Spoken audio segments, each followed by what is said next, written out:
Eco ആവേശം കാണാമോ? അത് നല്ലൊരു ഐഡിയ. പോവാ. നമുക്ക് സിനിമക്ക് പോകണോ? ഷോപ്പിങ്ങിന് പോകണം. ജീൻസ് മേടിക്കാൻ. ശരി പോവാ. ബാ. അല്ലെങ്കിൽ വേണ്ട, നമുക്ക് എന്തെങ്കിലും കഴിക്കാൻ പോയാലോ? അല്ല വാ. കൊള്ളടി, എടുത്തോ. അതെടുത്തു, നല്ലതെന്ന്. എന്റെ കാശിലേക്ക് അതെടുത്തു, ഞാൻ കാശ് കൊടുത്തു. വേണ്ട, ഞാൻ അപ്പളേ പറഞ്ഞല്ലേ റെസ്റ്റോറന്റ് പോയാൽ മതി.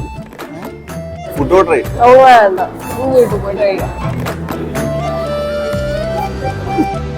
എന്താ നിന്റെ പ്രശ്നം? എന്താ നിനക്ക് ഇത്ര മൂഡ് സ്വിങ്സ്? ഇക്കോ കയ്യിൽ 5 പൈസ ഇല്ല. സ്വന്തം ഇഷ്ടപ്രകാരം ഒരു മിഠായി പോലും മേടിച്ച് തിന്നാൻ പറ്റുന്നില്ല. പിന്നെ പലപ്പോഴും തോന്നിയിട്ട് ഒരു ജോലി ഉണ്ടായിരുന്നെങ്കിൽ. ഇത്രേ ഉള്ളൂ. എന്താണോ നിന്റെ പ്രശ്നം?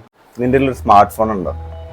ആ സ്മാർട്ട് ഫോൺ വെച്ച് മാത്രം നിനക്ക് ഒരു മാസം നല്ല രീതിയിൽ ഏൺ ചെയ്യാൻ പറ്റും. എങ്ങനെയാണെന്ന് അറിയാം? ഇവിടെയുള്ള സാധാരണക്കാരായ വീട്ടമ്മമാരും ഗർഭിണികളും പിന്നെ പുറത്ത് ജോലിക്കാൻ പറ്റുന്ന അവസ്ഥയിലുള്ള ആളുകളൊക്കെ